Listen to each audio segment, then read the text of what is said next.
Hello. Yeah, man. We're back in it. We're back. Another show.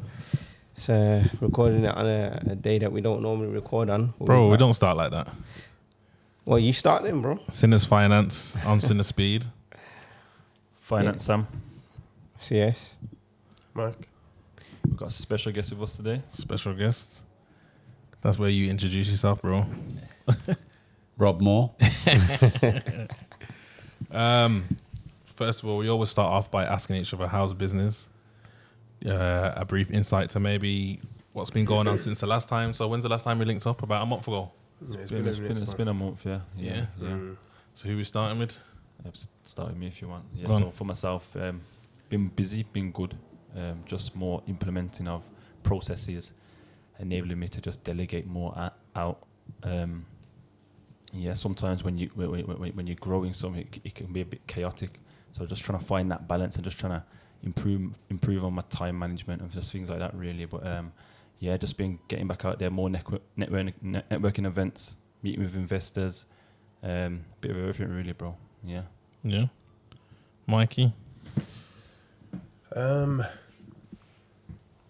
have been good for me. Productivity's been up, and I've been working on getting it up to another level for a while now. So I feel like I found a new flow. I've taken on about 14 new bedrooms this month, new bed spaces this month. I'm hoping to take on at least another 14 by the end of the quarter. I've been doing this thing where I'm thinking as far forward as possible. Yeah. Like, what is my overall goal, and what does that look like? What is that represented in the world? It looks like Rob. It probably, honestly, respectfully, like, obviously Rob does his thing, but it's not that. Is it less or more? It's more. Mad. Direct competition then? Nah, it's not even a competition thing. Everyone's in their own lane, innit? Yeah. But it's a bit different. I hear that. So I've been Where are looking you at buying that. up? Where's your business? So I'm based in Birmingham. There you go. We're not competitors. Yeah. So, We could collaborate because I'm Peterborough. Yeah. True. There you go. There you I'm go. not like I've got 340-ish properties and nearly all of them are in Peterborough. Okay. Yeah. Is there a reason why you stick to just around Peterborough? Yeah. How would I manage a property in Birmingham? I've got to be here twice a week. That's 6 hours in the car. That's all my rental profit gone in petrol on my Lamborghini. So that's not going to work. You know the good agents, the shit agents. You know the good refurb people, the shit ones. You know the good tenants, the bad tenants in your area, and I know that in my area. And if I come to your area, I've got to learn all that over again. Likewise, if you came to mine. Some people argue, you're not managing the property though. Like, why can't you invest? But you still have to manage the manager. So I also own a management company that has 1,350 tenants. And if I've got 10 properties in 10 cities, I've got to manage 10 managers who are then managing my properties. Because you know what it's like with the lettings and management. You don't just give them the property and then go to bed. They fuck around. They have 6 months voids. They don't check tenants properly. It's never completely hands off, is it? No, I have never met anyone. And I've been doing business 17 years and property 17 years. Yeah. I've never met anyone who's scattergunned all over the country and made a load of money. Never. Yeah. Okay. Fair enough. And so have your gold mine area. That's what they say. Yeah, or, do that for 10 years and then branch out. Once you feel you've saturated the area, or, I could go to London, for example, because I could, London's obviously a great place to invest. But, I mean, the prices in London, for what you get for $1 million in Peterborough, will cost you 10 in Kensington and Chelsea. So, why would I do that? Yeah, it's true, man. Sure. Yeah. What are you saying, Mikey? So now for me, I just focus on Birmingham and push the West Midlands. Yeah. Yeah, that's it. Okay, then. Let's see us. Yeah, man. I've been busy. I've been busy still. Obviously, I think last time it was on, I was talking about the studio, and I just put the promotion out there innit, for the portraits and whatever, and that's doing what it's doing, and like I can push it way more. Definitely not pushing it enough, but I'm active with taking the portraits, and I'm getting good feedback from them. So I'm doing something, and it's you better know than not doing nothing. You get me? The, So the energy's definitely shifted from where you was, and it was just like this. It was kind of dormant, and you wasn't sure what was going on, and whether you wanted to do it or not. Do you think that talk helped? Was that a spark? I know you was going there anyway. You was gonna do it. Anyway. I was gonna do it anyway. Like, obviously, it's always good to have a catch up and have people that are gonna hold you accountable, as well as be the protagonist in the conversation and poke and prod you. You get what I'm saying? To push you. Yeah, you know that's you do that every day. Everyone's someone's bitch. When you start your own business, you think everyone's going to be your bitch. It never changes. You're always someone's bitch. That's how it goes, man. But you know what it is? I'm excited about his business for him, because obviously he's got his studio space, and he's kitted it out to how he's in a creative way for what he wants. But obviously, I'm saying he's looking at his consumer as other creatives. But a lot of the time they don't want to spend no money. But because he's a creative, that's how I'm seeing it anyway. Like Speedy likes to talk, you know what I'm saying? And there's nothing wrong with that. But I don't see my consumer as just a creative. So what do you see it as then?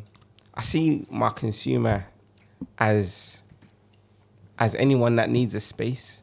You get what I'm saying? But at the same time, like, there is gonna be a creative flair, and like me wanting to see the studio used how I would use it, but that's not my intended client, you get what I'm saying? So there's going to be a load of different things that I'm going to do that will open it up to a wider demographic, you get what I'm saying? So yeah, man, like, you know, as I said, I'm doing bits and bobs, and I'm gradually progressing. I'm just trying to get him to do it a bit faster. Yeah. That's all it is. You got the hype and stuff And get going to the money a bit quicker. I mean, where if he's got a space to use, and families want to take pictures or recordings, or people on hen do's, hen nights, different occasions where they've actually got money rather than the creatives, then target your marketing at them rather than people that are going to try and... Struggling artists. Yeah, basically. yeah, and I get that. I get that in it. But obviously, what Mikey just said as well, like, there's other stuff that I'm doing in it. So I was a part of the panel conversation in London at my brethren's launch for the trainers, and that was sick, because that was me being thrown into the deep end, having to conduct a conversation in front of people who are obviously respected in their fields. And you know, we spoke about imposter syndrome, and we spoke about just how you go about, you know, getting money out of the creative industry. It was just sick, you get what I'm saying, to be in that space and to be the guy that was conducting the conversation, you get what I'm saying. So that obviously put a pep in my step as well. So yeah, man, since the last time, things have been good, innit? Yeah, man. Can't complain. Okay. And you, Speedy? For me, I've had to take a step back in it, because obviously family issues. My mom's not been too well, so I've been spending more time at home. Thankfully, obviously the gym's got to a stage where it just runs itself now. I don't actually need to be there, so manager deals with everything. I'm on the phone to her. She sorts everything else. The gym's doing big numbers, and it's growing. So What's your subscriptions up to now? it floats around 1,300, sometimes 1,200, maybe it go up to 14, but for the space and the size, it gets too packed when it's at 14. So it always, people start complaining, it come back down, and it will go back up again. How do you monitor that? How do you manage that? Do you ever tell people you cannot join right now? Nah. So it's self. Because it's a franchise, I've always been asking these kind of questions, and it says, nah, it will just level itself out, and it's just doing what it's doing at the moment. It's not been a problem, so it's not something where I've tried to cap the members or anything. It just is what it is. It's kind of... Is that a regular thing then? People cancelling their gym subscriptions? It's as regular as people signing up as well. So the gym's it's doing what it's doing. I want to open another 10. I'll be honest. You know what I'm saying? That's my plan, to just keep opening them, because I got a formula that works, so that's what I'm sticking with. But at the moment, like I said, I've just been sitting down for the last month or so, and been working on the content and making sure that the Sinners have been doing what it's doing. So I've just been... What have I been doing? Just like... Well, you've started to diversify the content in terms of breaking it down into smaller pieces. So we're uploading more on YouTube, and like obviously we've got a section where we ask what's your biggest sin. So he's been taking those sections and re-uploading them. Just been trying to recycle content to get to where we get to, innit? Yeah, just going back to what you're saying about the gym. Rob's saying Invest. He's saying I'm not going anywhere that I don't know. I got my area and I'm killing my area. Yeah. Would you go somewhere else? For the gym. Yeah. Would you build a At the gym moment, out of I don't think I wouldn't be going somewhere hella far, but I'd probably go to surrounding cities. Like I would want to open one in Coventry. You get it? Because there's no big gyms there, so it's just about supply and demand for me. Is Really, that the next spot then? I wanted it to be, but I think someone's already beat me to that. So With Foundry. yeah, I wanted it though. So you locked in with the Foundry. Yeah, You like Locked the way in. it works. yeah. Okay. Yeah, man. Okay. That's it. Rob, how's business, man? Yeah, business is good. Lockdown, it was hard. Yeah, But I think we're fully recovered from that now. I have various different areas to my business. So property-wise, we just bought Pizza Express and the uppers.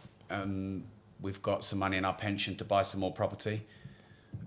Prices are going to come down where we are. It's been the bubble waiting to burst, so we want to be ready for that. Sorry, what do you mean Pizza Express? In the centre of town, there's a Pizza Express. I bought the building. Okay. The upper floors. yeah. So through lockdown, we were developing 215 units, and we got them finished, and they're kicking out the money now. One of them makes gross 120,000 a month, and net about 80,000 a month, and then the other one, bit smaller but still good, because lockdown put all that in jeopardy. I mean, if the government had said you can't build through lockdown. We've got a crane at 1,500 quid a day, and all it was fucking scary. The training business is doing good. It's actually revenue-wise, our training business is the best it's been. It's running for about 23 million in sales this year, but I want to get it to 25 if we have a really good last quarter. When you say training business, explain. I have a property training business called Progressive Property. Okay. We've been doing that 15 years. Yeah. So I want to hit 25. We've never hit 25 in revenue. I'm just finishing my 17th book. It's called Money Matrix. Yeah. So that's 2 chapters away from being done. Yeah. So usual bollocks every day. Staff problems. That's normal. Tenant problems. That's normal. We've had to put all of our rents up because the government have made it harder for landlords. Rates are going up. But I wouldn't have it any other way. I fucking love being an entrepreneur because the other option is being told what to do all day, every day. That's not me. So so Rob, you mentioned that you had 340 rental units. Yeah. How many staff members have you got to manage a portfolio that size? About 8. 8. Yeah. 8. Okay. Yeah, we have a managing company because when we got to about 350 tenants, my business partner did the maths and he was like, it's going to be more cost effective to take them all off the property managers and start up our own management company. And I think we need something like a staff member per 60 tenants or 80 tenants. So we have a property management company. It manages 1,350 tenants, of which, a few hundred of our hours, and then the rest are, just other landlords in Peterborough. So that business has 8 staff. The training business can have up to 150. Currently, at the moment, it's probably about 125. About 100 of them are in the office, and then the rest are outsourced. So the training business is quite heavy on staff, but the property business now I think Mark will tell you, but maybe 1 staff member per 80 tenants. Okay. I thought it would have been more than that, to be honest. Yeah, it's lettings is quite systemizable. Lettings is something that you can franchise, like a Subway. It's a very system. Our training business isn't, because let's say you're my trainer, I need your knowledge, and if you go and set up on your own, I've lost the knowledge. Whereas lettings is quite systematic, and tenants tend to stay, maybe on average 18 months. So it is a scalable. It's not that sexy when you start, but when you get in the 1,000, 2,000, 300 tenants, it's so predictable. Like the amount of money we make, you could get it to the nearest 5% on every tenant. Whereas my training business can lose 200 grand in August or make 400 grand in January. It's very more up and down. Which do you prefer? Well, I have no involvement in the property investing or the lettings and management because my business partner deals with that. And I really liked getting into property in the early years, but I don't like dealing with tenants. I don't like dealing with construction sites and builders and all of that. Dealing with lenders is a pain in the arse. Took me 3 weeks to get... I mean, I had the money, but... Sometimes I get my cars on finance just because I can use the capital elsewhere. And I just needed to get 2 loans, one for a DBS and one for an RSQA. I had the money in the bank. It took 3.5 fucking weeks to get the thing done. And I'm like, this is a joke. I could just buy them. So I didn't like all that. Whereas the speaking, the content, the training, the writing books and all of that, that's, obviously you guys have this show. I'm sure you enjoy that. Yeah, thanks.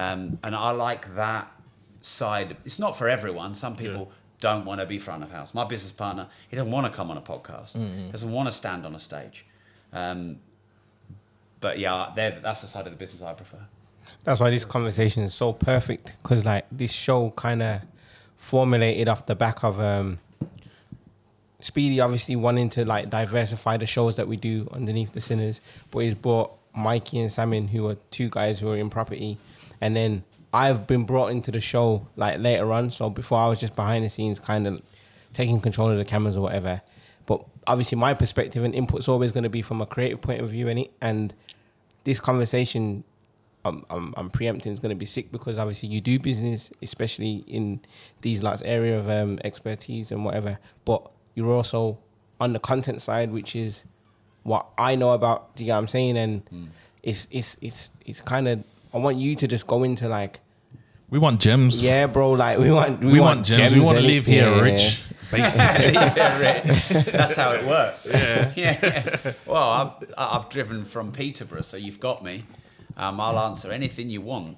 I love the content game. It's fickle as fuck. Yeah. I was just saying before, I've got one video, just did 6.5 million on TikTok. The next one did 500 views. And that is... Yeah, get your fucking head around that. And that is the game. Yeah. But you can, you guys have done a lot in a short period of time. I've had my podcast 8 years. And you can get into content earlier because algorithms have changed. Yeah. And it's not really so much about how many followers you have anymore. Yeah. It's just about if people like the content. So, for example, when you scroll, it always sets you on For You, not your following. So it's just trying to force feed you stuff. And it will throw something out of yours, and if people like it, it will send it everywhere. Or it will decide not to show. So on YouTube, I've got 237,000 followers. Yeah. And a lot of my videos are getting 2,000 views, and then some of them are getting 3.5 million. So obviously I don't have 3.5 million followers. So sometimes you can reach 20 times your followers. Sometimes you can reach 1/100th of your followers. It's algorithm. Yeah, and so you got to always be reactive, be agile. And to a certain degree, you have got to be a bit of a content whore nowadays and jump on trends. What made you so you obviously started in property, but what made you want to go front of house, be in front of the cameras and do content and all that? Well, number one, 3 or 4 years in, realising I don't really enjoy property, but I love the money. Yeah. And I know that it's long term and it's real. So I wanted to move, but not completely change and turn my back on what I'd built. When you say you don't enjoy property, the nuts and bolts, the viewings, the tenants, the boiler and the safety checks, the inventories. I mean, anyone who manages a construction site or has to sit there. I mean, my tenants, they fucking phone up our manager. She's just arguing with them all day. They're just like, I wouldn't want to do that for a living. So a bit like you've done with your gym. I'll build a business now. I'll put a manager in place. And then once the manager's in place, that frees up my time. And so I figured out, because in my industry, businesses don't get that big. They get 1, 2, 3 million and they seem to hit a ceiling. And I kept thinking, well, surely this is a 25 or a 50 million pound a year industry. And the one thing I've realised that stopped them all was they got good, and then they were doing a lot of investing, and then they start their own training business, and they're splitting their time between speaking and teaching and investing. And in the end, you can't do both, and you just can't scale. So the missing formula, which is a bit like your gym, is I started to train up trainers. So I have probably 7 or 8 really good trainers now. And that took me from doing, in my most busy year, I did 250 speaking days, 10 hours a day. And I fucking wiped myself out. Outer body experiences, knackered. And so I'm like, this is unsustainable. Yeah. But I love it. Yeah. So what do? So I built a train the trainer program. And so we were probably at 3 million quid, and now we're at 23 million quid. And I think we can get to 25 this year. And I don't have to work, And one of your co-hosts said, well, what are you doing here on a Saturday?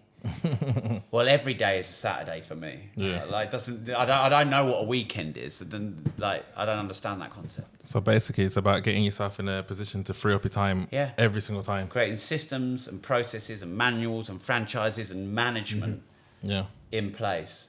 Because the thing that's good about entrepreneurs is they like variety. The thing that's bad about entrepreneurs is they like variety. Yeah. So what most people do is they start too many things all at once and they end up getting really overwhelmed. You got to focus on one thing, build it, and then you got to get yourself out. Yep. But when you get yourself out, it still has to exist. And then you build something else, and then you get yourself out. And that's how you build multiple businesses. So I got myself out of property maybe 11 years ago. I got myself out of the training 7 years ago.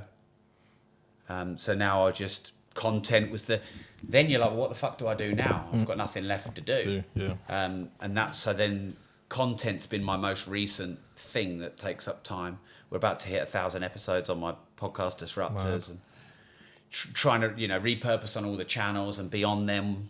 TikTok. Now we're trying to figure out Snapchat now as our new one. What's the goal? What's the goal with this? So my vision is to help as many people on the planet get better financial knowledge. So ultimately, this is why I love property and business. I think that what you learn in schools about money is really out of date. Yeah. I think the way the government runs essentially a monopoly and uses your money to make money, most people don't understand. I think anyone can be rich, but a lot of people, especially in the UK, for example, you're going to probably ask me, what's your biggest sin? And I'm probably going to say being a millionaire. Why? Because most people think that's evil, or that makes you an arsehole, or that you must have fucked people over. You read the Bible. It says the love of money is the root of all evil. That is nonsense. I love money and I'm not evil. I don't fucking hurt anybody. So I really think that people have such a bad attachment to money. And if I could show them that actually you can be a good, kind person with the good ethics and good morals in a good business, and you can be rich. And you don't have to be an arsehole, and you don't have to be greedy.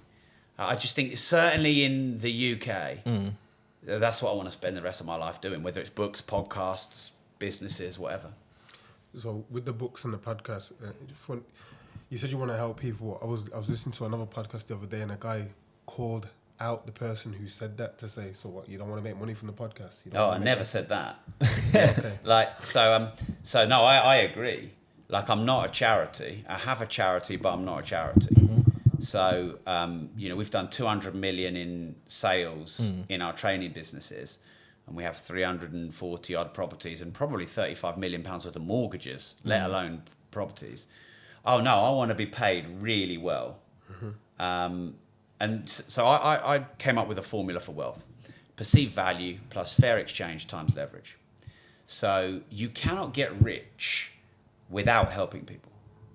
Steve Jobs got rich giving us good technology.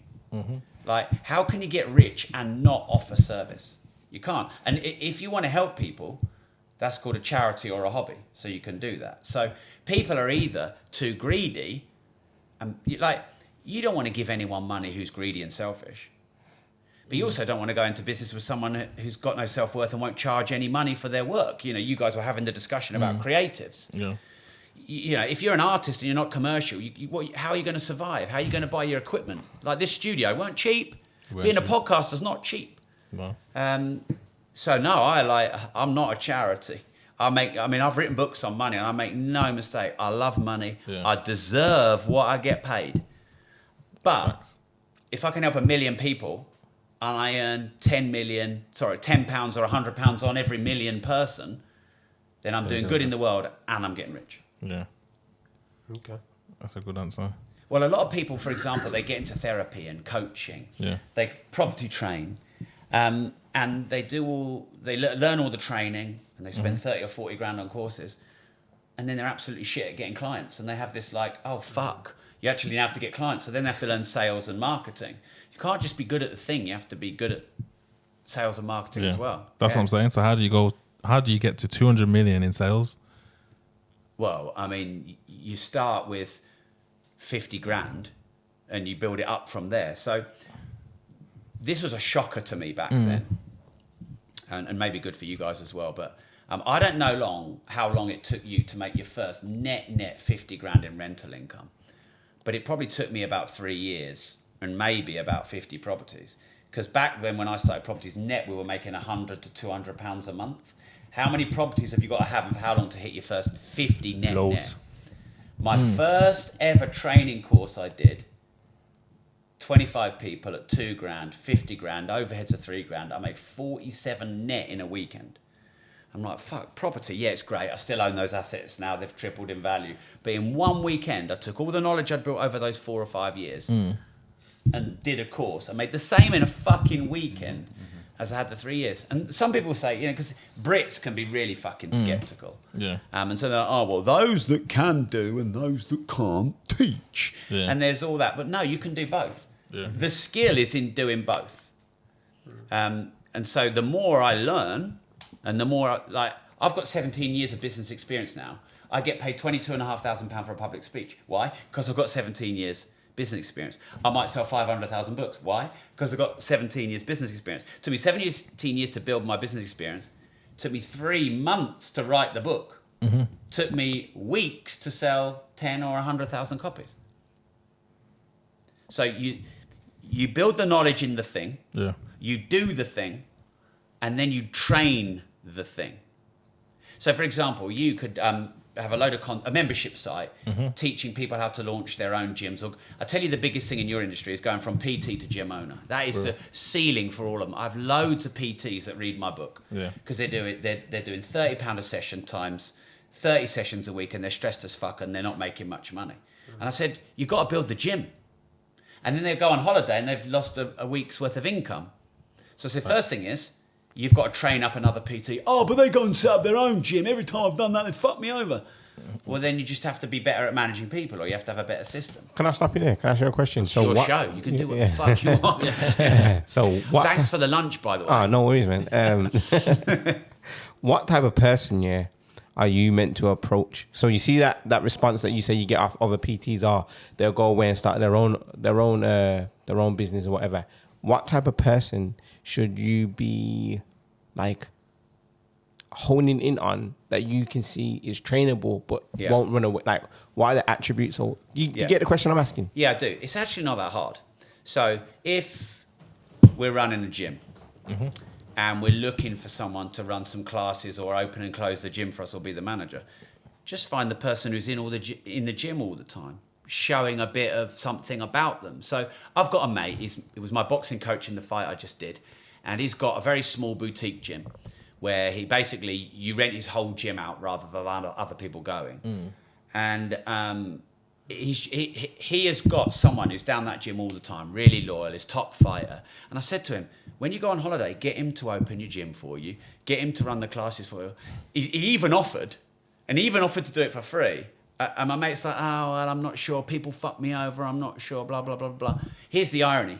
Anyone who's got their own gym, their old job was at someone else's gym, and they nicked all the fucking clients and went and set up their own. That's how I started my business, because I learned from someone who had their business and I went and set up on my own. So the thing that you're holding yourself back from growth on because you're worried people will do to you, you fucking did to someone 3 years ago anyway. It's the cycle of life.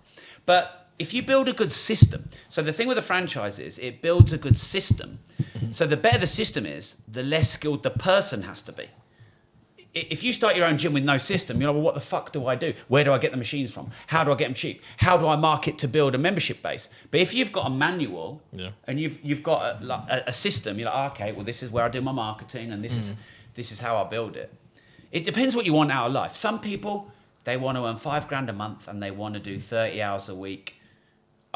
I take my hat off to them. That's great. I need people like that in my life because I employ those people. But I love being in business and being an entrepreneur, and I want to keep growing. So I've had to... The irony is you have to work hard enough, and then you have to stop working hard, and you have to work smart. And what people tell you is hustle, grind, 24/7, 365. You got to work 10 years to be an overnight success. And this culture is toxic. No, the best thing to do is to work hard for 1 to 2 years and make yourself redundant in your position as quickly as you can. So it took me 2.5 years to find my MD. She's been with me 15 years. She runs my businesses. I don't run my businesses. I just keep an eye on her and make sure I support her. With that said, though, the business still has to get to a point where you can bring those people in. Like, at what point do you say, all right, we're ready to make that move? Like, or do you... Hey, Mikey, Rob's here, yeah. I think, like, we can get a bit more, if you're asking a question, put it in a way that maybe you more of an answer to, like, because obviously we have these conversations all the time, innit? But I feel like with your situation or what, how you want to scale, I think you could ask him a bit more direct for an answer, if that makes sense. I know what I mean when I'm saying it. But it's just, as soon as you can afford to put that person in the position, innit, kind of thing. Well, let's talk about affording. Can you afford staff, or can you not afford not to have staff? There you go. So I just finished a chapter in my book, Money Matrix, about the time value of money. Yeah. So me being here could cost me about 8 to 10 grand if there's no views and no reach and nothing happens, because that would be the opportunity cost of my time that could be elsewhere, maybe 10 grand. Some people pay me 15 or 20 or 22.5 grand to go and do a 90-minute speech plus all the bits. Yeah. Or I could sit on my laptop all day doing emails, which would, I could get my PA to do that for £20 an hour. So a really smart thing to do from day one is have a work log and just check in each time you move task from one to another, and just put if it's admin or income generating. And if it's income generating, either work out or guess how much it might make you. So me doing a 90-minute speech, 15 grand if you don't want me to promote, 22.5 grand if you do want me to promote. So that'll go in there. But if I do 90 minutes of emails, that's going to bring him 200 quid. So I can do 20 grand or 200 quid in 2 hours. Now, when you start, your highest value hour might be 50 or 100 quid, and your lowest might be 10 quid. Yeah. And people say to me, I can't afford a staff member. But every time you're doing a $5 or a $10 task, you can't afford a $50 or $100 task. Like, imagine if your week was completely wiped free and you could focus only on income generating tasks. You might go from 10 grand a month to 50 grand a month. So people wait too long till they're overwhelmed. They're overwhelmed, which means that they're not doing their big important tasks and they're doing a lot of their admin. Then they hire someone. They don't hire the right person. They're too busy to train them, and it all goes to shit. How do you hire a person if you feel like you ain't got the money? Well, the good thing about hiring someone is you get them 30 days for free because you pay them at the end of the 30 days. And then you pay them 1/12 of their salary because you pay a salary every month, not in the year. And then you get the next 30 days free. So you get 30 days credit on every start. So if anyone's sitting here thinking, the worst thing is to be busy and broke. It's either better to be, if I'm going to be busy, I want to be rich. I can handle being broke if I'm a lazy fucker. But the worst is to be busy and broke. And that's most of the fucking population are busy and broke. So what I'm going to do is I'm going to go, all right, what do I need? Let's say I'm doing my own editing of my own show. Like, I make the money from doing the content. I don't make the money from the editing, but the editing is a necessary evil. Say that's taken me 10 hours a week. Well, I could interview 3 really good guests in 10 hours a week. So what I'm going to do is I'm going to hire you. You're going to do it. I'm going to get 30 days credit. And then I'm going to go and hustle, and I'm going to make the money to pay you in the next 30 days. And then you're free. And as long as you pay for yourself, you're free. Yeah. Like my sales staff, I aim for them to generate between 2.5 and 4 times their salary. So if I'm paying them 50 grand, they've got to be bringing me 125 to 200. I don't like hiring admin staff because they don't generate income unless they're freeing up time for me.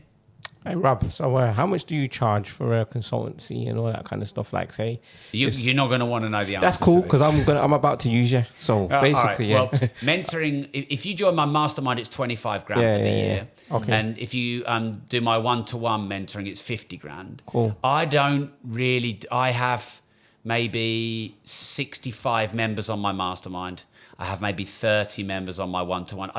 The problem with one-to-one is even if it's 150 grand, I can handle 20 clients. And then, because you're going to like, all right, that's good money. I want to get value for that. By the way, when I started 17 years ago, I was 2 grand.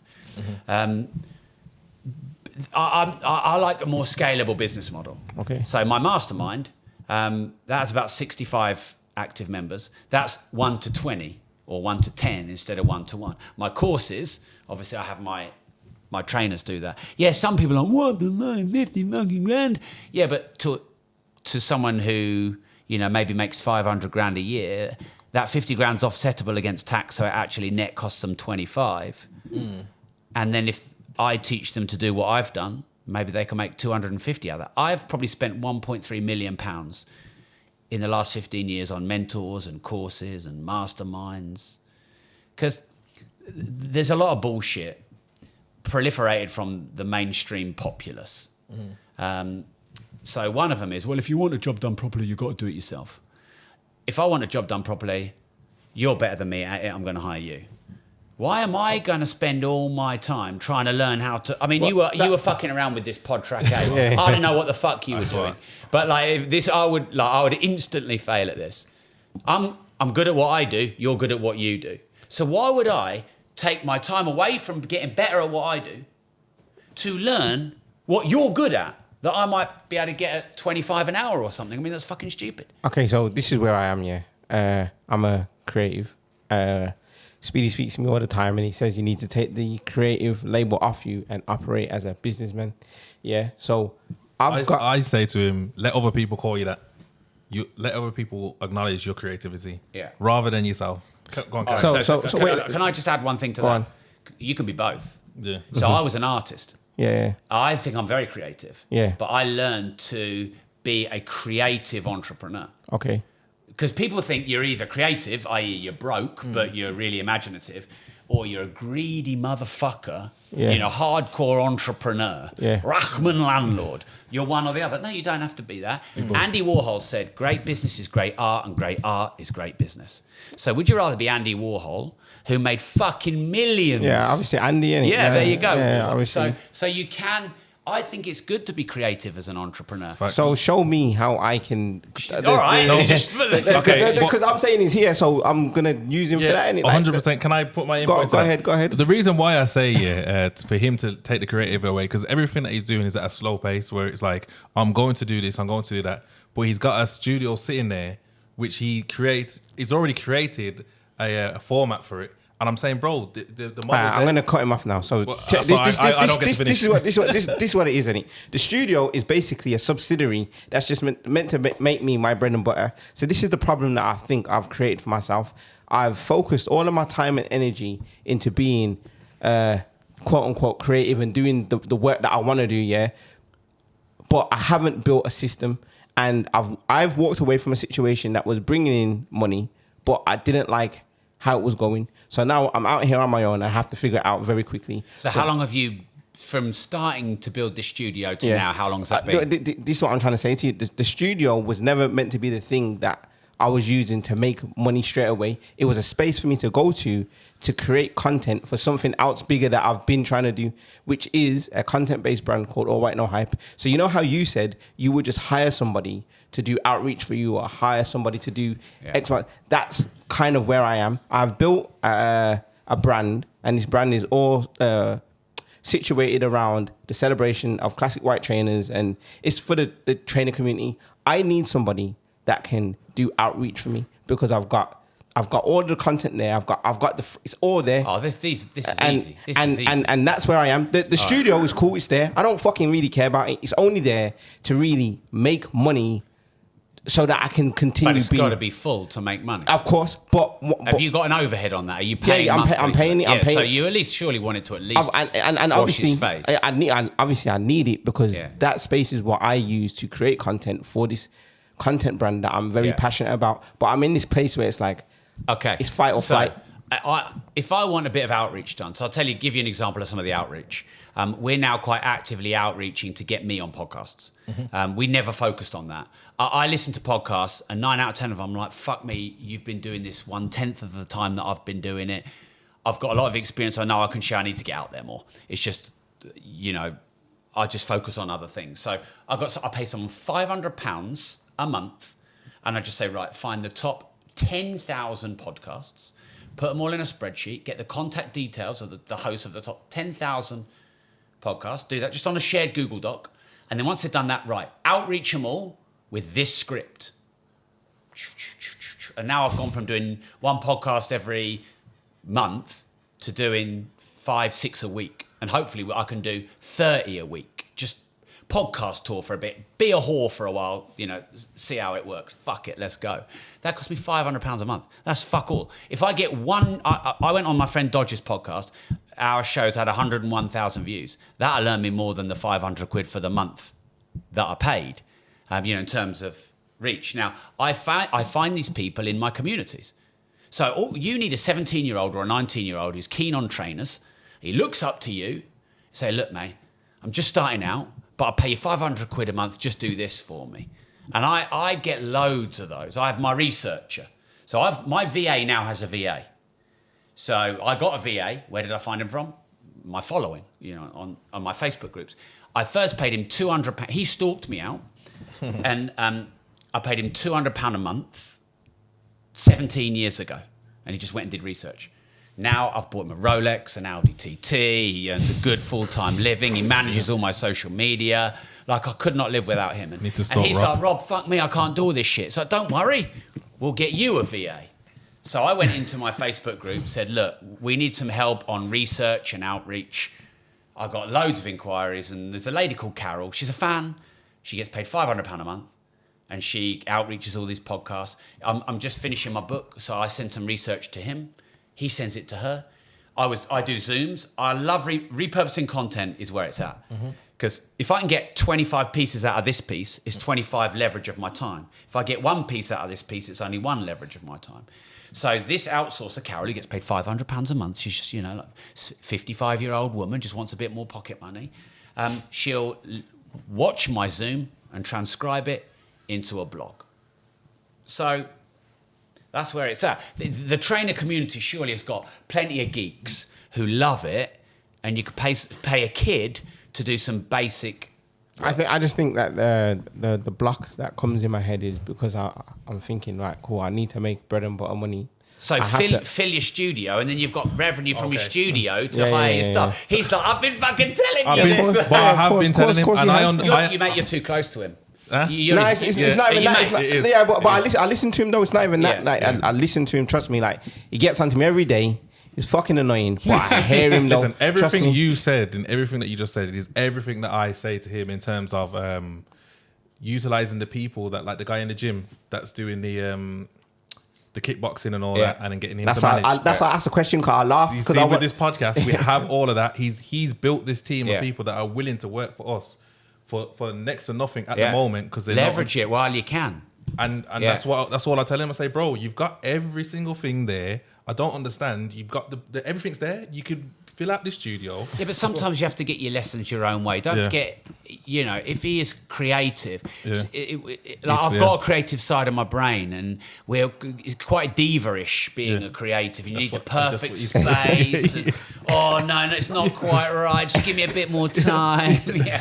And you're like me. You're like, now, motherfucker, come on. Because when you said he's slow, I thought, he probably doesn't think he's slow. He probably thinks you're impatient. Like, fucking slow down. If I were you, and I'm not you, and you have to make your own choice, but like, if they want to create a podcast, If they want to gang bang in my studio and record it, they can. Thank you, I'm not bro. going to choose. Oh, sorry, you're not creative enough. Yeah. The gang bang show. Come on. Well, guess what though? Yeah. He could make that gangbang look creative though. Yeah. That's the worstest thing. So this like podcast studio is a real thing now. Yeah. No one was a podcaster 8 years ago. Yeah. If you want a business and a brand now, you have to have a podcast. Yeah. And there's podcast studios coming up everywhere. There's demand for it, and much better to give you 200 quid an hour for the room or 350 with a live editor or whatever it is you charge, than have to do it all themselves. So I would I wouldn't be too fussy on. Who comes in? Yeah. Just get them in. Yeah. Are you launching a podcast? Have you got one? Then let's talk. And then when the studio fills up, that's your reputation, and your reputation is going to build all white, no hype. Yeah. In my opinion. The next thing you can do for 500 quid a month is pay someone to find out every podcaster in Birmingham, get a list, say it's 420. I should be charging you guys 15 grand for this. You get, let's say there's 3,200 podcasters in Birmingham. Yeah. You get an outsourcer to get a list of them, and then you outreach them, pitching them your studio, and you do 50% off for their first session, and you pull them all in. That's a great clip and a great gem. Yeah. Definitely. Everything you're saying is almost what I'm doing on obviously a smaller scale. But like I've just told my VA to get another VA because she's quite good and she's getting bogged down with like menial, repetitive tasks. And I'm like, you know what? I need you to be doing more things because I'm trying not to do any of that. I don't even answer emails anymore. I think I do it once a week now, which has just like changed my whole life. So like, Do you let her do your emails? Yeah, she just does my really emails. good. Like, I said, you know what? One day I was just like, you know what? I'm spending like 2 hours a day, Yeah. every day, doing it, and by the next day, it's filled back up again. Yeah. So I said, you know what? Next thing is WhatsApp. I don't want Yeah. to do that anymore. But I said, listen, you're doing it. Zero it down. Like there's about 4 emails you need to cover. You need to get it down to 0 every day. You might never do it, but just try. Oldest to newest. Then now I'm seeing she's doing it, but now she's busy. So when I'm saying there's this hot thing that we need to move quick, she can't. So I said, you know what? Have you got any mates around you that want to do this? But I can only pay them X. She found someone. She says, "Oh, they ready work, but they'll do it on the side, and they might do it in their hours outside of normal hours." I said, "I don't care as long as it will be done." So like the VA's got a VA now, but like I was saying to you before, like a lot of the things that you're talking about, these are VA tasks. But it's a case of you need to be doing that outreach now, urgently, aggressively, having more conversations, just stirring it up. Yeah, the thing with like Harry, so Harry's my head producer and now he manages the brand. Yeah.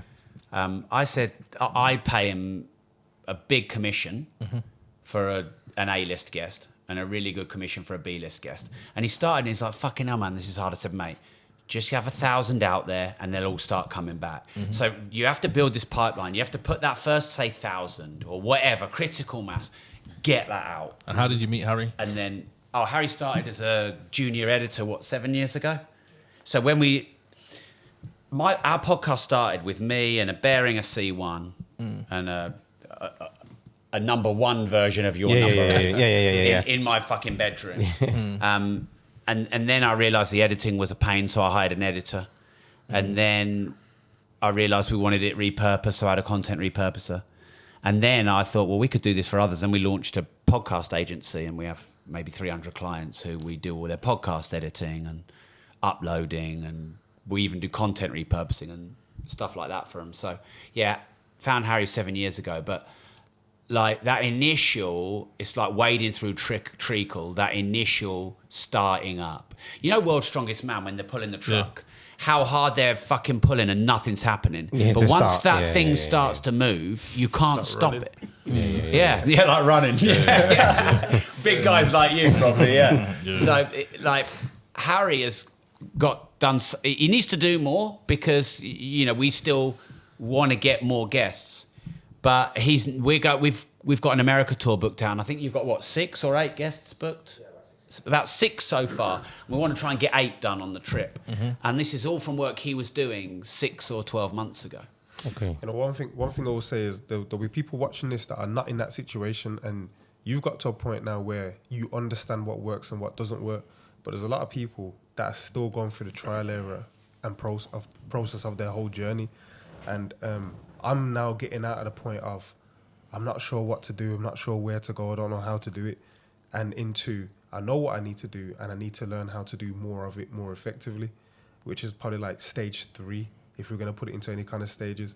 And it's easy for people to be in a situation, which is probably where you're at, where you're probably on stage 2 now, where I know where I want to be, but I'm not quite sure what I need to do to get there. Yeah. And what you need to understand is it's literally like you said, you could turn your situation into a podcast service where I'll set up all the mics and that, and we're selling this for £200. Reach out to everyone that you've seen do a podcast within the West Midlands and try and get them in. But it's just a numbers game. It's a numbers game. How many people can you speak to? Like, I'll look at, say, the HMO register in Birmingham. It's like 2,500 people on there. I want to speak to landlords because I want to be able to take their properties. And if I can't take them on, and they say, I like the presentation you came with. Yes, I do need someone to take my property. Now I got a situation where I can source that onto other people. So what I don't like, I've done so much of it that what I can't do myself, I can now sell to others. Same with you. If you get to the point now where you're getting so much bookings coming in that you actually can't actually facilitate them, is there anyone else with a studio that you can now start selling those leads to or working in collaboration with? But it all starts by good outreach. You're very clear on what services that you can offer, and you're saying, all right, cool, how do I cast that net out consistently far and wide? Here's another hack. If you go on LinkedIn, you can search people by job title and not name. So go on LinkedIn and type podcaster instead of name, and all the search will come up with people who have got a podcast. Also, with what you're selling, some people, there's a long sales process. Takes a lot of convincing to buy it. You already know if you want to hire a podcast studio or not. You're either doing the podcast yourself or you don't want to. So your outreach isn't going to be fucking 12 sales calls over 3 months. It's going to be pretty much a quick yes or no. It's because you know. Then also, so a friend of mine, he's just launched a podcast studio in Marbella, and he's charging $200 an hour for the studio. But then if you want the live editing with his guy, it's $350 an hour or $400 an hour. So you can have these extra services laid up on top once you get them in. Yeah, but you already got that. You already got your price list. Yeah. I think with CS, I think he knows what he needs to do, but he's just not doing it because he wants everything to be in line first before. Sometimes you just kind of just kick open the door and just kind of pick up the pieces after. I think you might even be past that point now, though. I think you just need a VA and a very clear script to say, do stage 1, 2, and 3, and that's cool. Do it all day long. You just need to know what those stages are. Where do I find my leads? What am I telling them when I found them? And keep turning it over until the phone rings. Yeah. I got a VA for you as well. Yeah, respect. Yeah. Well, yeah, this is what I wanted to get from it, and like Rob's EA charges bags a month, innit? So you know, bags a yeah, but turning the actual business and into a person of influence as well, man. That's like, how do you go from that to that? What's that and what's that? Like you got your properties, your business. That's your main business. Obviously, you said you didn't want to do that. You're stepping away from that, and then you come into the content. How do you convert that into numbers then, basically, so you have influence, so you can actually like do things like sell courses and all that? Yeah. Okay. So there's the business, content and media, and training course. Yeah. They're different. So when you say I go from that, which is the business, yeah. are you talking about to being a creator or running a course business? It's like the steps in between both of them, because obviously it's one thing to be making money off your businesses. How do you make money for yourself? Your own like personal brand? How have you managed to monetize Rob more? Okay. So basically the stage was build a property portfolio, launch a training business, and then leverage social media. I actually don't really like social media. I think there's a lot of shit on social media. There's a lot of fake people. I hate filters. There's a lot of bullshitters. People fucking commit suicide. There's fucking haters everywhere. So that social media can be, if you don't use it properly, a really fucking toxic place. But the reason I went on social media is because some months I'll spend 350,000 on ads. And I look at that and go, imagine if I could fucking halve that. And you go on social media and you realise, okay, well, social media is free. It doesn't cost any money. So I went on social media as a new lead source. Because when I started social media, Facebook and YouTube had just come out. It wasn't a thing. I was doing Google ads and generating all my revenue from there. So it was, how do I fix the problem of ever increasing ads with ever diminishing returns? Because that's what was happening to us. The more we spent on ads, the lower margin we were making on ads. It's like a drug. And so social media was it. Now, thankfully, I'd learned to public speak. I was okay with being front of house because some people aren't. So back then it was only Facebook, and I started my Facebook profile, and we started a Facebook group. Yeah. And we built an entire training business that probably got to 500 or 600 grand a year just on a Facebook group. 15,000 engaged people in our Facebook group. Back then, when Facebook groups were big and there wasn't all the other channels and they were so active, we could do a 500,000 a year business. But of course, then all these other social media channels launch and everyone just fucking runs to the different platforms. And so the one that you've mastered today changes tomorrow. So then I realised I've got to go with the flow and with the herd. And again, it's not something, I don't get excited now when someone tells me, oh, Threads has just been launched. Isn't that exciting? Well, no, that's another fucking social media channel I've got to be a whore on. And then we're now, we're not doing anything on Snapchat. And apparently Snapchat's great. So I've gone to my team and gone, right, get a load of our videos that worked on Instagram and TikTok and bang them on Snapchat and let's test that. So the stage would be, build some good content, which I can come back to in a minute. And then the trick, which is why I will waive my fee and do podcasts like this, because you guys put it on all the shorts. So this episode, I think I'm doing 3 podcasts today with you guys. You'll chop it up into maybe 30 shorts. You'll put it on your shows. I'll bang the assets on my shows on a Friday. We'll have it on YouTube and audio. We might, between us, get 80 pieces of content out of this.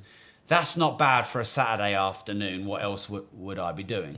But if I only got one piece of content, it's not as good leverage. So I quickly learned to repurpose content across multiple channels. And then what you do is you just watch. And you're like, fucking hell, that video just went wild on TikTok. Why? Oh, because it had a Lamborghini in the background. All right, let's do more interviews with supercar people then. So I interviewed Tom Hartley, Carl Hartley. I seen the one where you asked. I seen the short where you asked what car gets. The Range Rover one. So what car gets the most? Is that? Yeah, I saw that. And I thought, fucking 6 million views. Why, what's the most nicked car? Yeah, but he was on about the one who showed the Range Rover. That car. A lot of them won't, or it's like $5,000 or whatever. Yeah. So you're like, holy fuck, that went wild on TikTok. So then you're like, oh shit, we better put that on Instagram. So we put that on Instagram, had 2.5 million on Instagram. We're like, shit, we better put that on Facebook. That had 2.5 million on Facebook. And then you move around like that. And then so you think, oh, we've got this on Facebook now as well. And then you do it again, it doesn't work. Fuck. I'll try something else. Go live.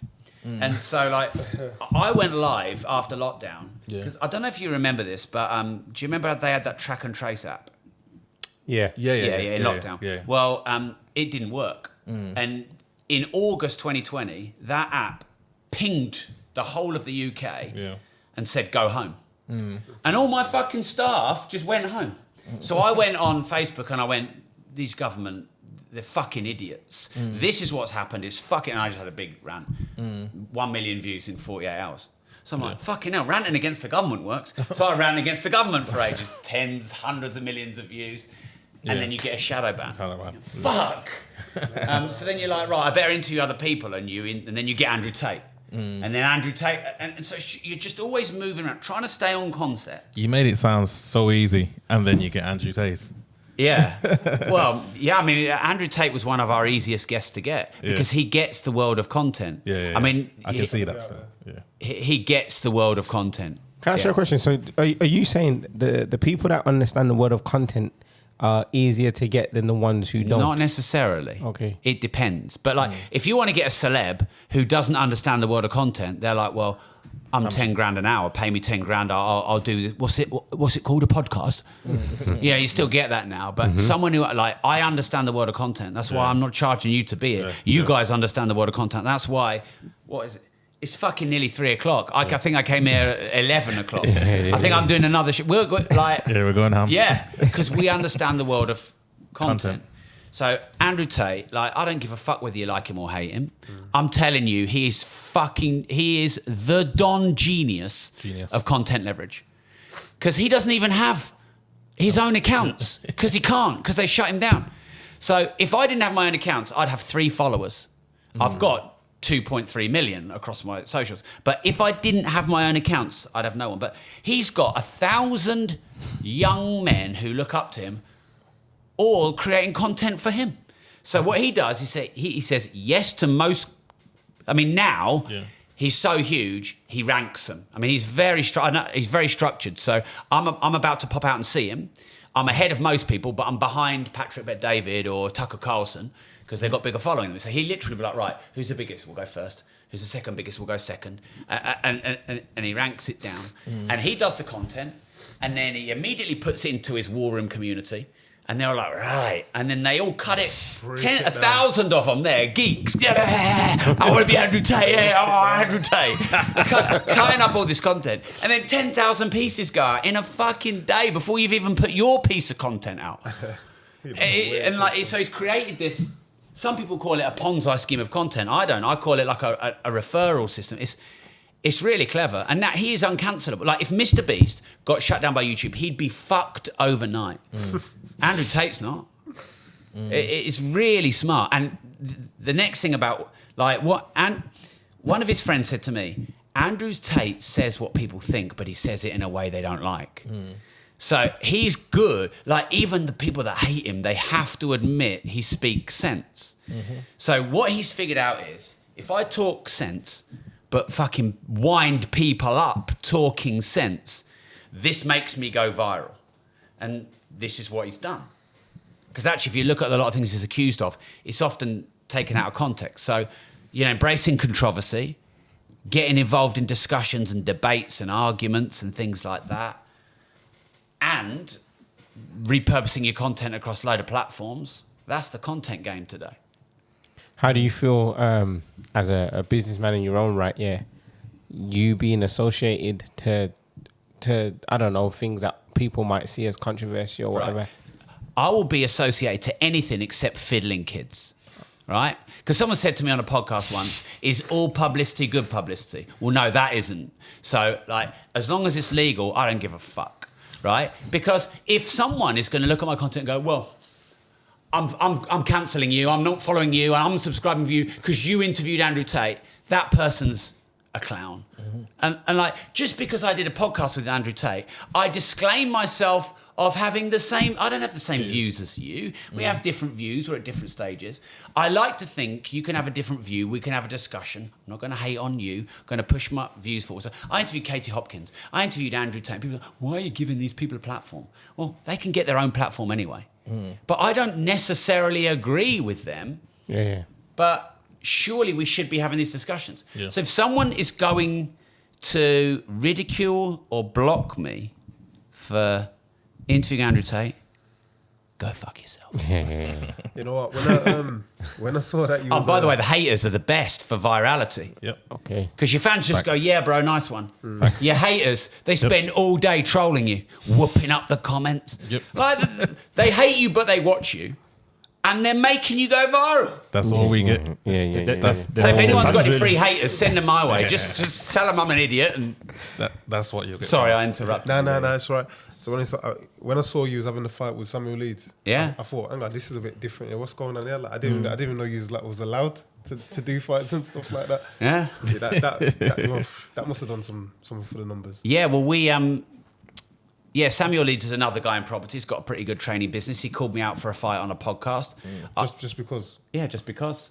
Like a lot of people don't like him, but he's good at hype. He's in our industry. He's probably the best at hype. Yeah.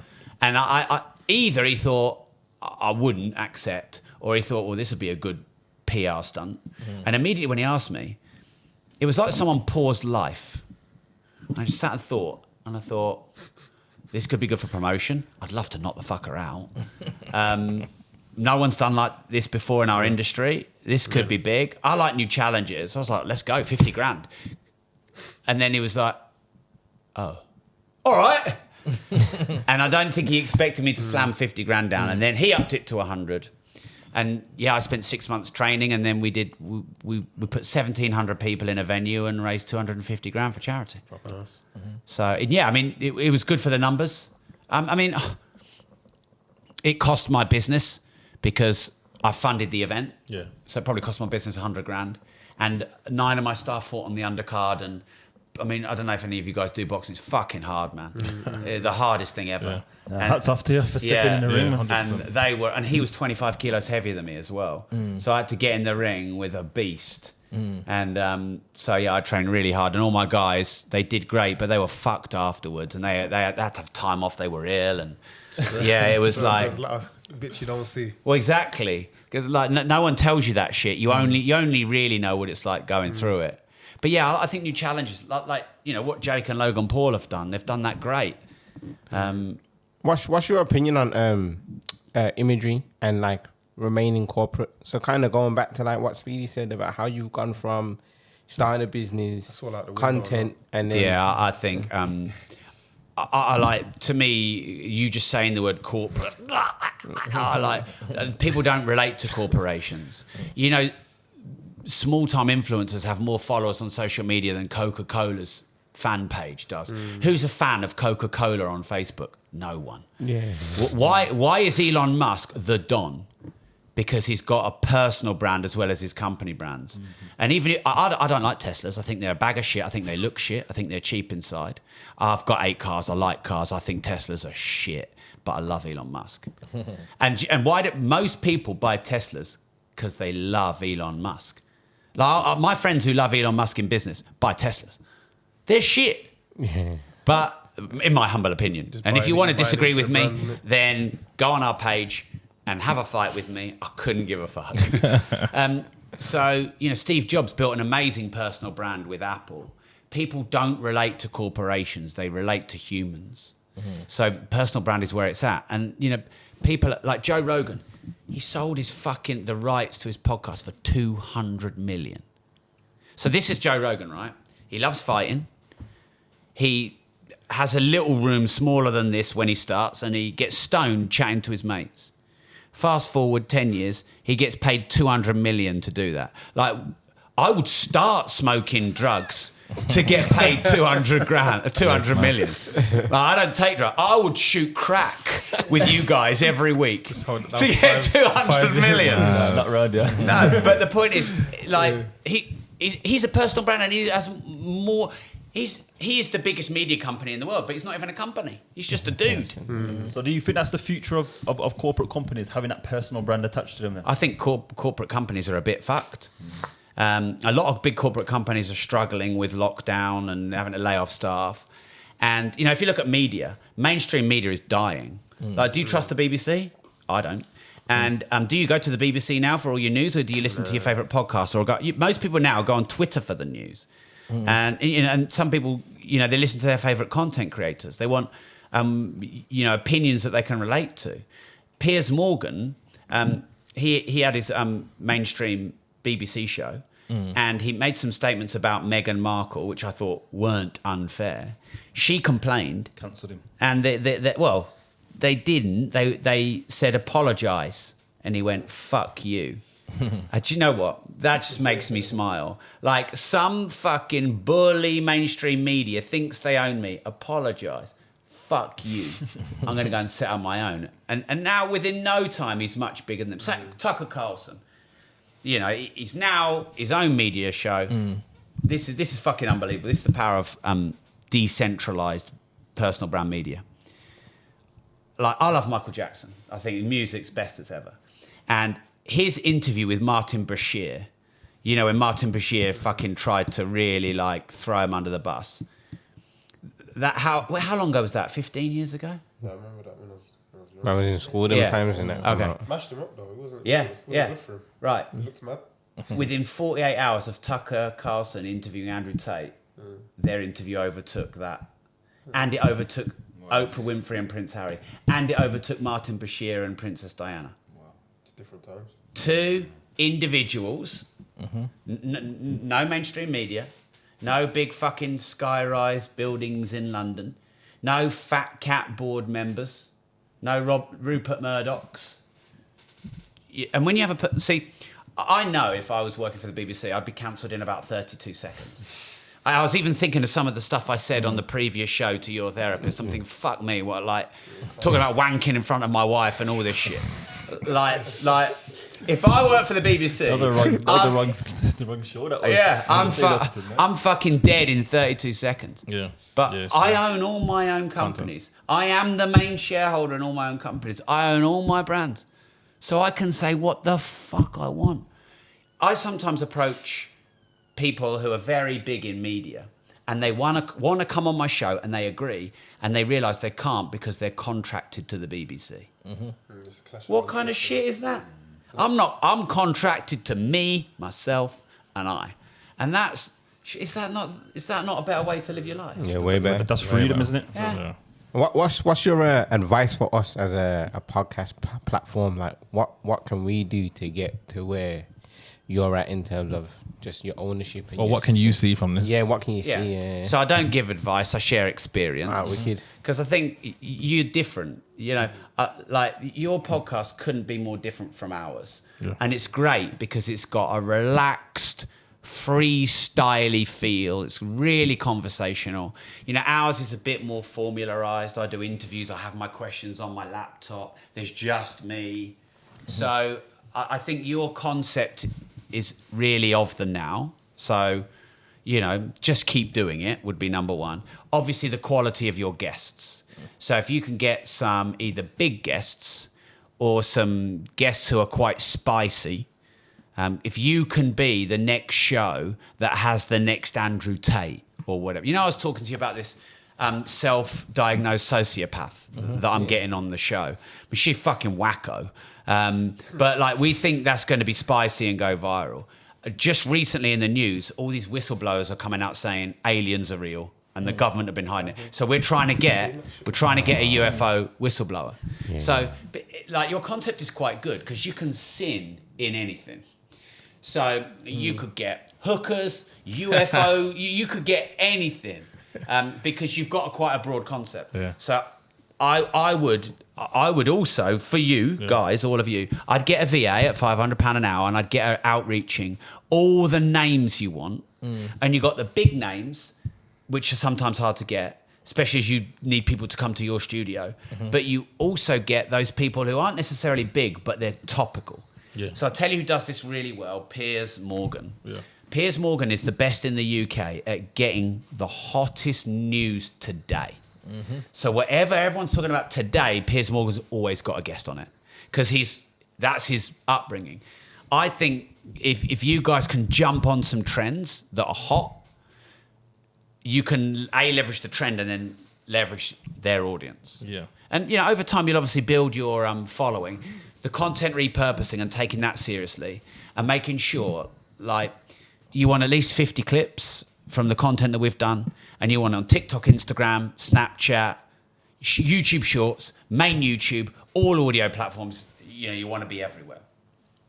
Yeah, but it's actually not that much of it's not that much more complicated than that. It's also compounding. And then the last thing is, and we've only got good at this recently, you've got to look at your analytics all the time, and you've got to look at your attention. So we take headlines and thumbnails really seriously.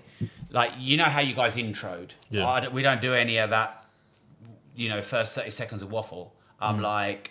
straight in. So let's say you're a whistleblower. So a UFO's real. That's the first sentence. We go straight in. Because you do listen to some podcasts and they're like, all right, mate, how you doing? So what you been up to? All right, Dave? Yeah. And it's waffle. And like, people are too busy. Yeah. So we know fuckery straight in. Catch them early. Bang, pattern interrupt.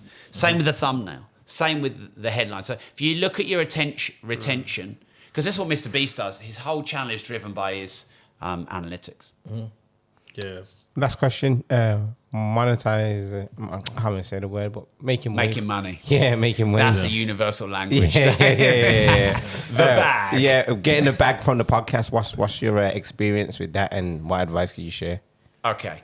I think there's about 15 ways to monetize a podcast, but I think the three main ways: sponsorship, advertising, trickle-down revenue. So I never ran an ad for my first 350 episodes, but easily made $1 million a year from the podcast because all the listeners would then go on to my courses and masterminds. When you start and you haven't got a big listenership, you'll make way more doing that than you will trying to get a sponsor who might pay £25 1,000 downloads.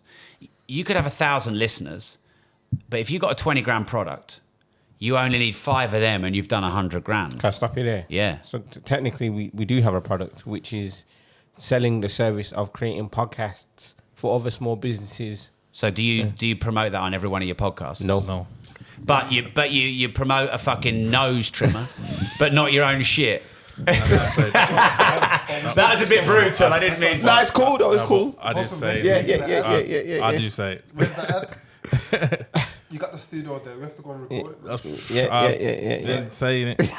So why spend all your time, money, and energy building a fan and then tell them to piss off and go somewhere else? Facts. That's my view. Now, if you have 1 million listeners a month and you can get 25, 30, 1,000, you're obviously making really good money, and sponsors is. So I don't do advertising.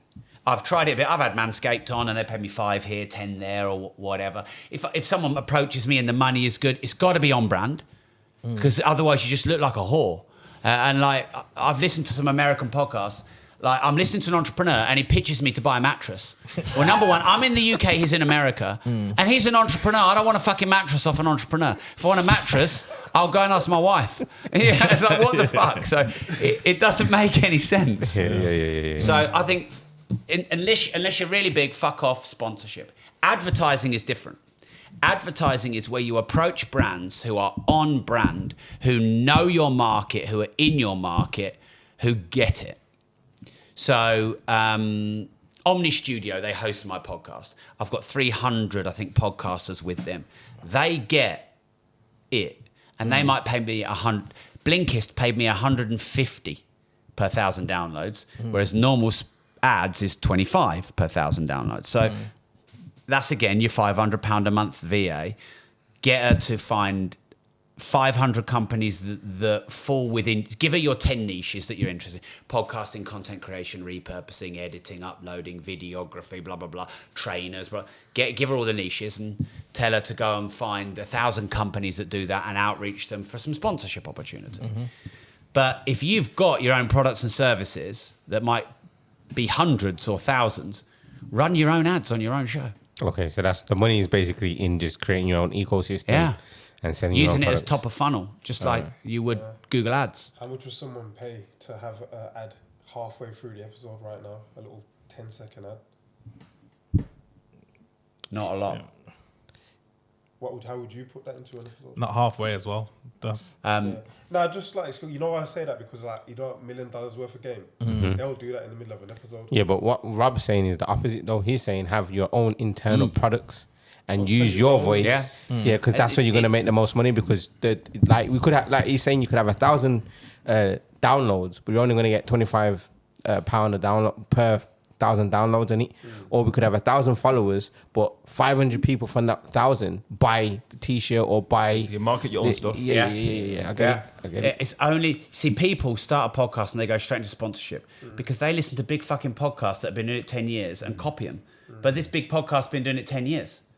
Whereas if you're starting out, you probably only need 500 regular listeners every week 10% of them buy your services. That's 50 people or whatever. That's way more. You cannot get a better bang for 1,000 than your own products and services. And only when you get big and you're getting a lot of opportunities and offers, or you're like, fucking hell, like if we could get £35 per 1,000 with all the downloads we've got, we could make, I think Tim Ferriss, I think you have to put minimum 100 down, 100 grand.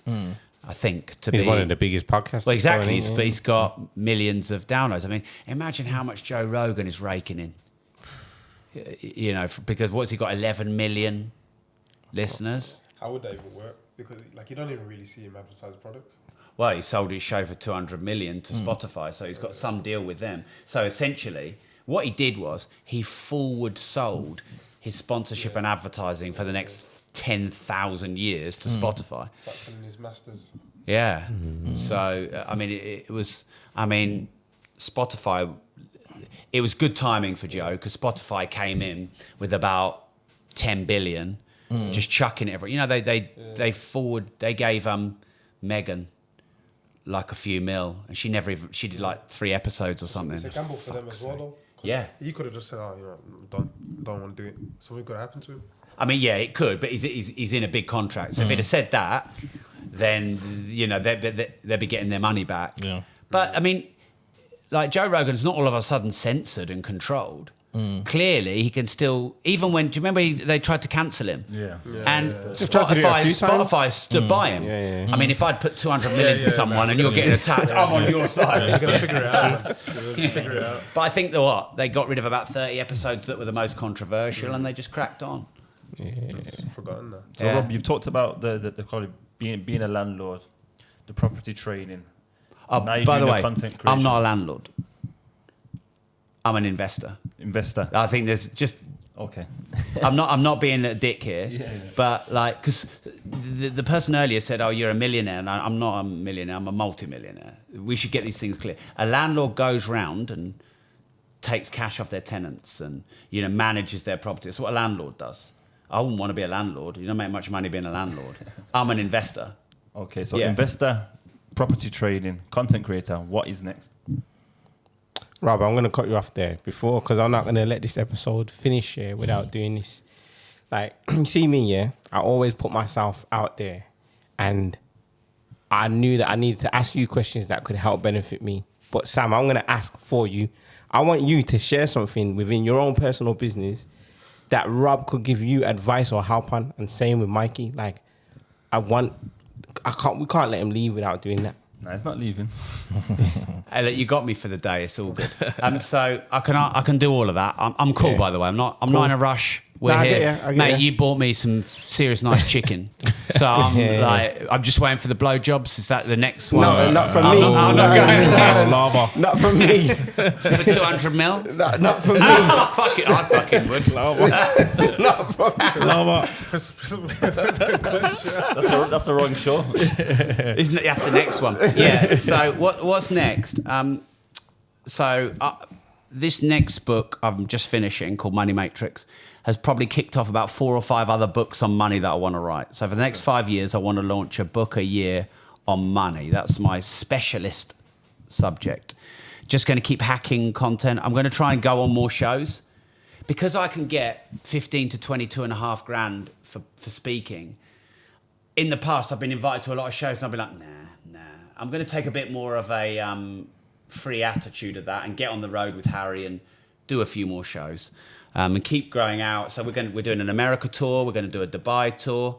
We're going to see Andrew in Romania. And we went out to Marbella. So really, it's content. I mean, we're always going to buy property. I'm always going to run that training business. Is there anything completely different other than growing the content and growing the property and growing the training? Is there anything like completely different that you'll get involved in or you've thought about? I mean, I'm really fascinated with where AI is going. Mm-hmm. And I think if we can figure that out, I'd probably just, run courses on it. Like you guys all look like you're well into fitness. And I'm 44 now and it's getting harder for me to stay fit, whether it's building muscle or, getting rid of the dad bod. So one thing I learned over recent years is new challenges all the time. So every 6 months, I'm going to do a new challenge. So I did a 6-pack challenge last year, and I got a 6-pack from having a bit of a dad bod. Then I immediately flipped into doing this boxing, and I lost a lot of weight, and I got in the ring, and I was as fit as I was when I could do 10 2-minute rounds. The next thing I'm doing is called High Rocks, which is like this hardcore,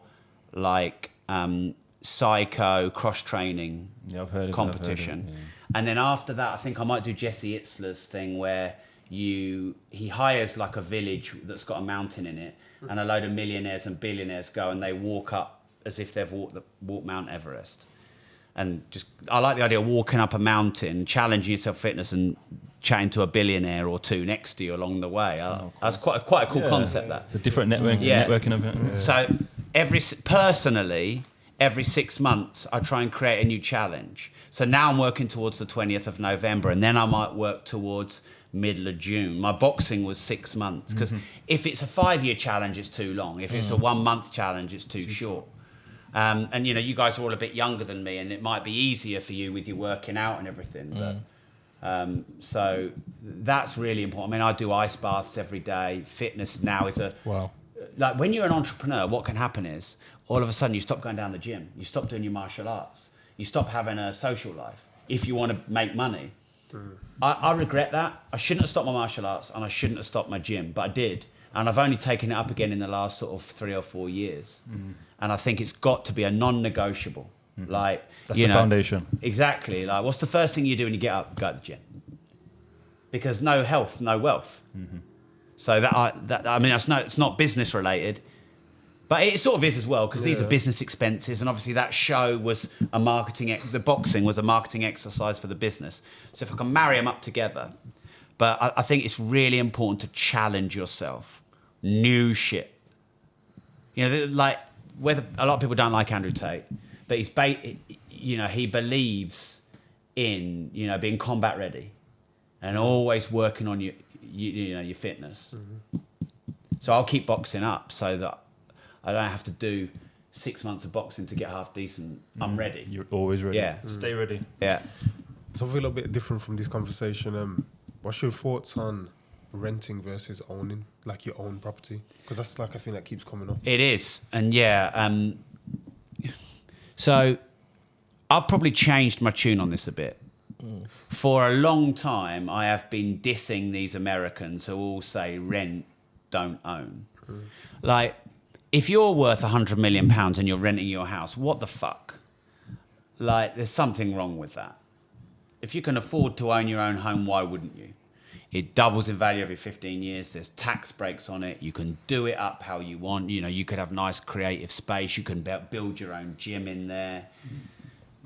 Like, at least you're paying off something, a loan, whereas all rent is dead money, whereas only part of your mortgage is dead money, which is the interest part. The whole fucking ton of reasons why would you rent? Your landlord can kick you out after 6 months if you're renting. I couldn't fucking understand what crack these guys were smoking, saying don't own rent. However, now the world's changed a bit. Here's why. Interest rates are high and your mortgages are much more expensive. I mean, mortgages were almost free. I mean, I had some mortgage. I remember one mortgage went down. I was paying 89 pence a month on it. When rates went to... What situation was that? How did that happen? Well, when rates went to virtually zero. What year? Well, rates have only just gone up. I mean, rates were 0.25% for 10 years. Yeah, the base rate. Base rates. No, but the mortgage went down to...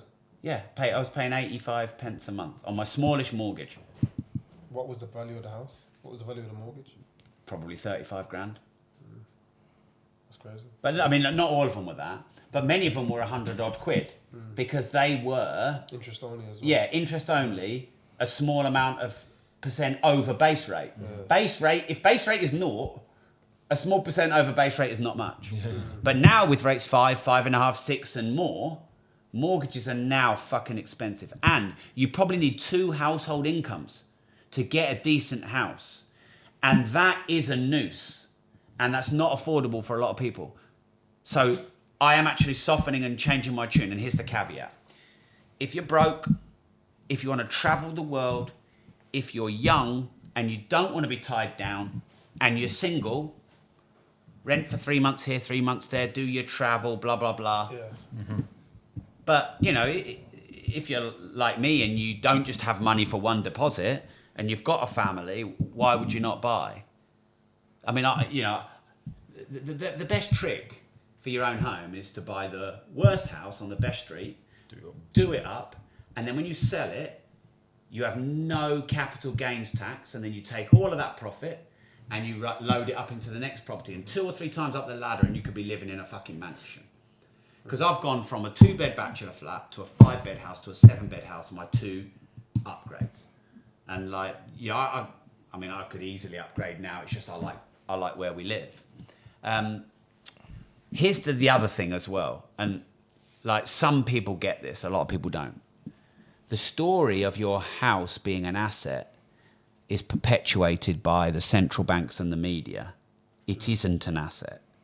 If you have to pay into your house and it's costing you every month, it's actually a liability, like if you got a car and you paid in. Now the banks are like, oh, own your own home, it's an asset. It's only because they want your debt so they can earn interest on you for the rest of your life. So you've got to understand that technically your house is a liability until such times it's gone up enough in value that all that you've put in, you've got back. And so don't be fooled. That's an old story. That's like an old wives' tale now that people now understand. So I don't like to buy into that bullshit. So if you're young, you've got no ties, you want to travel, rent for a bit, see the world. But if you've got a bit of money, locking it into a house, like if everything goes to shit, you've still got your house. It's a defensive way to have something to fall back on. You know, a lot of people, they'll like remortgage their house to start their business. Their house is what launches their entire business. That's pretty powerful. Yeah. And all they did was lived in it for 5 years and see it go up in value. Because like, I've probably sold maybe 30 properties that I owned and I sold. I know 23 of them because they're in one block. And so we developed this block and we sold these properties for 150 grand. They're worth 300 grand now.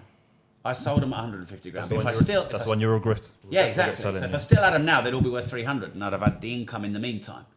And the money's long gone that I made in it. And you pay tax on the money that you make. And then I split it with my business partner. And then I split it with my wife. And then she spends it on the kids. So I hold everything. Buy, hold, die. I mean, I was buying stuff for 70 that's now 250. How do you think the property market is going to go over the next couple of years? What's your predictions? Look, I cannot predict when the market will crash because no one can. But I can predict that it will. We could be in the biggest bubble there's ever been. We don't know. But think about the last bubble was the banking crisis. But since then since lockdown, we've had lockdown, businesses fucked. We've had more money printed in the last 3 years than has been printed in the whole history of the fiat currency system since 1971. Property prices are so unaffordable now. Do you know, pound for pound, your money is worth less than it was at the end of World War II because of inflation and all of this. Money has gone down in value 85% since 1971. Like, you need 2 household incomes just to get a shitty mortgage now. And as rates go up and up and up and up, people's mortgages are doubling and tripling and they can't afford that and they're going to hand the keys back. There's going to be a fucking great big crash. I'm convinced of it. And I'm going to be ready with a lot of money and I'm going to fucking buy up streets. I'm going to buy the whole of Peterborough for about 14 pence. I'm ready. I was saying to someone the other day, like, realistically, the average cost of living, say in Birmingham, is like 2 to 2.5 grand a month. Like, you're looking up to £1 grand just for the house. You haven't ate yet. Yeah. Up to 500 just for normal living and just spending, just living day to day, eating and stuff like that. 500 for the bills. You're at 2. You haven't travelled anywhere. You haven't done anything yet, really, anything special. Affordabilities, the pound for pound, we are living now like we were at the end of World War II in terms of what we can buy for our money. I mean, everything costs so much fucking money. Like, you know, I obviously got a lot of money, but £5 for a fucking coffee. Fuck It's me. getting up there. But if you look at that number there, that 2.5, to actually get that after tax, it's You've like got to earn 5. yeah. Because Well, that's no. Yeah. It's like a 30 to 40k a year income, but that's not the average income. That's like the average income of a junior doctor, just like starting after med school. Well, right now, you've got VAT at 25%, corporate 25%, income at 45%, national insurance, business rates, yada, yada. Like, because I write about this is my specialised subject. People don't know this, and it's fucking shocking. 70 pence in the pound that you earn and you spend is tax. You're taxed twice on fuel. Everything that you wear is taxed. Virtually everything that you eat is taxed.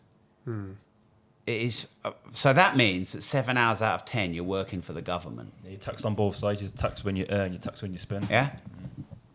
If you haven't got the knowledge to move things Well, around a bit. that's one of the reasons why I love being an entrepreneur, because I buy as much as I can in my company, which means I can claim that 20% VAT back, which otherwise would be dead, and then I can offset it against my profit. So I have a Lamborghini Aventador in my LLP. So that car was 300 grand. So after tax, that's I've got to earn 600 grand to buy a 300 grand Lambo, whereas I paid 255 for it in my LLP, which means I paid 255 for it. And then now it's worth 180. That 75 loss I've run against the profit, so I can offset the depreciation. 10 grand a year to run that car, depreciation. New tyres, £1,000 a corner. It's just having a respray right now, because like you cannot drive anywhere in a Lamborghini because you just bottom it anywhere. That's all being paid through the company. I have 4 cars that I run through the company. So, like, you can't afford that without. That's why you've got to at least be a part-time entrepreneur. Like, travel here on the company, food here on the company. Whenever I go on holiday, my wife's the event manager, and I go on holiday and do business while I'm on holiday, so I can run the business element through the company, which means my holidays cost half. You've got to be streetwise. I've managed now. I wear this brand all the time, McQueen, and these cost anywhere from 500 quid to 5,000 quid. I run this through the business now because it's my brand. As an influencer? Yeah. So basically, I mean, I don't say this, but I'm going to tell you what someone said. But the mindset is what you want. Brad Sugar said in his book, everything is a business expense. Now, everything isn't a business expense. But if you thought, could this be a business expense before you spent it, you're going to end up saving a lot in tax. Because virtually everything that you guys buy could have been a business expense. There's a story behind it. Yeah. And if you this is another reason why, like, I don't work, I just live. And I love what I do, and I do what I love, so it's not work. So if I merge it, so for example, when I do this High Rocks, I'm doing a public speech the night before. So Harry will travel down with me, I'll get paid 22.5, and then I'll go and do stay over, paid the hotel via the business, and then I'll do the High Rocks the next day. High Rocks is personal, but it's all You've got to merge your lifestyle, isn't it? Yeah. That boxing event that cost me 100 grand, and I donated 100 grand to charity. We ran it through the business as a business promotion because it was business promo. You have to think like that now, because if you're listening, anyone in the government, fuck you. you know, they do not understand how to run an economy. Fuck you. Taxes outrageous. Do you know we're almost at the worst we've been? I think the worst was 1979, 1980, 85% tax or whatever. But, you know, with so much tax now, it's almost a communist state, whereby you're giving back most of what you earn to the state. So we can call it capitalism, and don't worry, we're not Russia or China. Well, unless you run a business and you offset everything you can, you're basically in a communist state that pretends that it's not. That's some kind of bullshit. That's madness. Crazy. Going back onto what CS was saying then. So me personally, going into this time of, say, recession, correction, other than having cash ready there, what other ways can we take advantage of these opportunities. Okay. So when a recession comes, you want to be liquid. And people don't understand the difference between liquidity and cash. So cash is the money you have in cash. Liquidity is the money you can access. Mm-hmm. So I keep a lot of money in the stock market. It's not in the bank in cash, it's in the stock market, but it's liquid. And if properties went down half in value, I'm selling all of them and I'm buying property. You've got WhatsApp. If you've got 10 millionaires in your phone book in WhatsApp, that might be 10 million liquid that you could get. Mm-hmm. Like, Mark and I invest our own money. We don't need to do JVs. But if the whole of Peterborough was on sale for half price, all the famous people and all the rich people I know, I am WhatsApping them, saying, I can buy Peterborough for 50 pence, lend me 25 pence. And they're in, because I've spent years developing those relationships. That's, by the way, another great thing about a podcast. You meet a lot of cool people, you stay in touch, you connect on WhatsApp. You know, every now and again I'll know my big famous guests who are trying to get on shows, and I'll introduce them to a couple of people and just try and help them out. And that goes a long way. So I'm really good friends with Kev Clifton. I've done loads of stuff with him. And his best mates with Russell Brand. I've been trying to get Russell Brand on my show since 1921. And he's going to make it happen. Mm-hmm. Aren't you, Russell? So, yeah, liquidity is not just the money you have. Yeah. It's the relationships you've built over the time that you've been in it. This is why, like, I try to be nice to everyone. And I try not to make enemies, because you never know when you might want some money. And if there's a big recession, because, you know, I've probably got enough cash to buy 250,000 square foot, but not 1 million square foot. Mm. But what if 1 million square foot came up for sale at 50% off? I'd want to get in. Mm-hmm. And, you know, I've built the biggest training brand in the UK. So if I went into my Facebook group and said, we've got 1 million square foot, we can get half price, bang, the money's in the bank that day. I built up all that goodwill over 15 years, 45,000 people. That's liquidity. Mm-hmm. So you don't need, your cash is so limited. Like, even a rich person hasn't got enough cash to buy 5 properties. OPM. Yeah, yeah. So liquidity. Yeah. Thank you. Cool. Yeah, man. Yeah, it was a sick episode, to be honest. It was proper sick. Very sick. Sick. Learn a lot, man. Trust me. And you've said a lot that I've told CS. Hopefully he hears it from you and not me. I hear it from everyone, man. Don't worry. But you know what it is? We're all on a personal journey, innit? So this show is all about sitting down with different people and trying to connect in a business way. We don't all have to be on the same levels, but maybe just learn something that can bring us to your level and above. Well, I'm just older. That's the only difference. Yeah, facts. You know, like, I really like what you said about you shouldn't want to be me. Mm. You just hopefully can nick a bit because I've been on this earth 8 years longer than you. Yeah. I'm sure if you were my age, you'd probably be more rich than me and more successful. That's the way I look at it. 100%. And, I'm still learning a lot. You know, some guys have been in the content game 3 years and they're bigger than me, and I've been in it 8 because the young guys are more in touch with, you know, what people want. Like I go to Harry and the team, I'd love to have this guest. And I'm like, fucking hell, how old are you, 70? The kids don't want to listen to this person. So, you know, I can learn things from people younger than me because they're more in touch with society or what. Because that younger demographic is huge. Huge, yeah. Yeah. So, you know, we're all just on our own journey. One thing I always think, though, is, like, think about the odds of us all being in this room at the same time right now. It's got to be about 100 trillion to 1. Yeah. When he said, Rob Moore said, like, you sure it's not like a catfish, like, some fake Rob Moore? Fake account. The odds of us all being in this room are got to be 100 trillion to 1. If time and space are infinite, time has been going on since infinity. Yeah. So the odds of us all being in this room are 100 trillion to 1. Mm-hmm. So why would we not help each other? Why would we not be kind? Why would we not share ideas? Why would anyone have a superiority or an inferiority complex? Yeah. And why would we sweat over bullshit? Yeah, thanks. You know, someone sends an email, fucking hell, ruins your day. No email's going to ruin my day. It's pretty hard to ruin my day because I'm not going to let it. You know, I got here, I thought I was going to be a till 1.